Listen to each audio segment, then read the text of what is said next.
So has Jay Slater been found after bombshell evidence emerges that cracks the case wide open? Me and Gabby think so. So don't forget to like, comment, subscribe, and ring the bell so you never miss a video. So a spokesman told The Sun, quote, "The investigation is ongoing and several lines of inquiry are being pursued," end quote. A source close to the probe went further and said they were still hopeful of finding the teenager alive.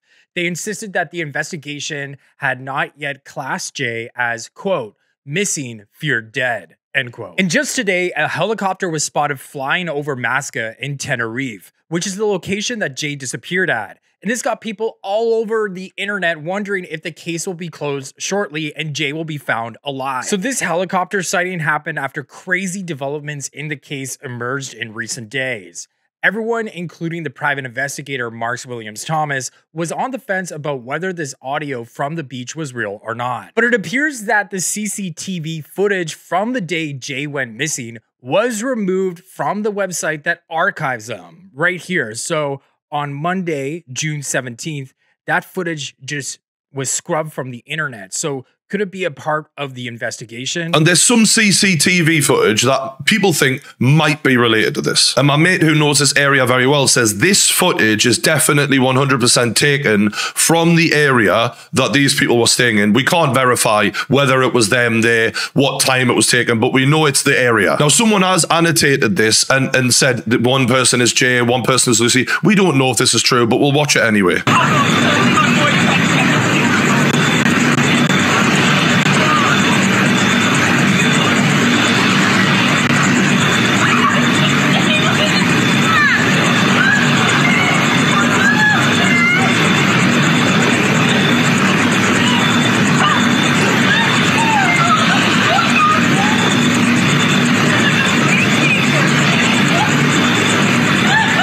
Now, that could be a lot of things. That could not be related to Jay and Lucy and these people at all. Or it could be that Jay was trying to sell the watch and someone stabbed him, or that he was going to give the watch back and someone stabbed him. It could be all sorts of things. But I do think it's important to include it at this time. And everybody thought that Lucy Mae, Jay's friend, knew more than what she was saying.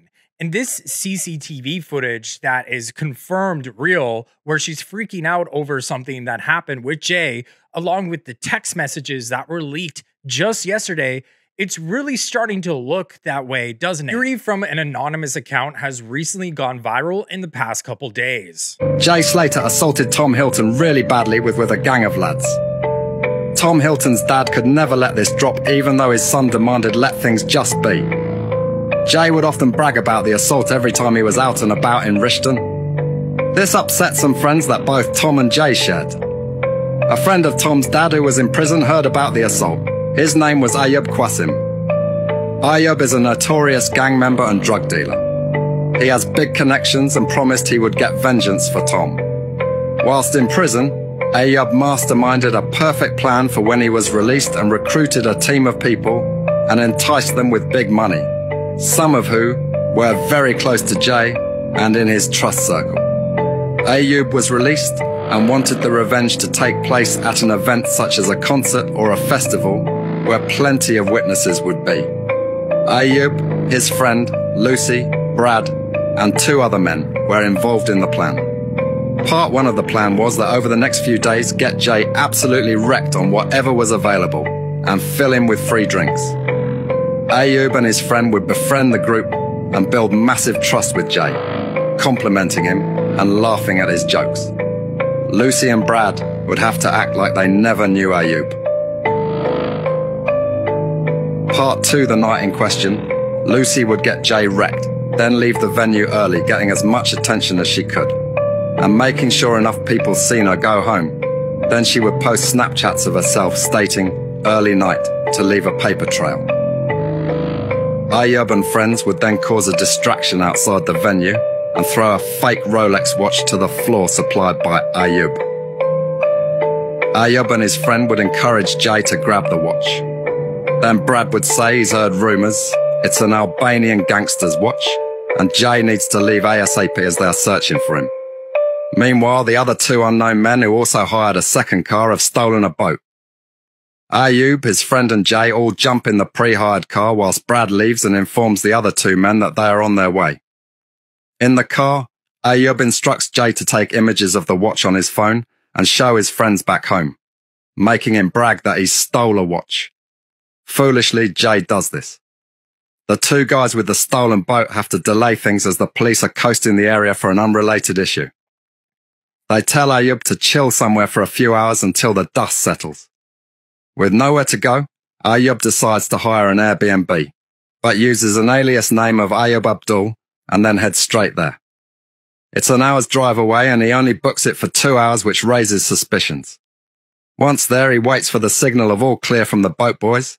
He then tells Jay that the Albanian gangsters are tracking Jay's phone and convinces him to give the phone to Ayub.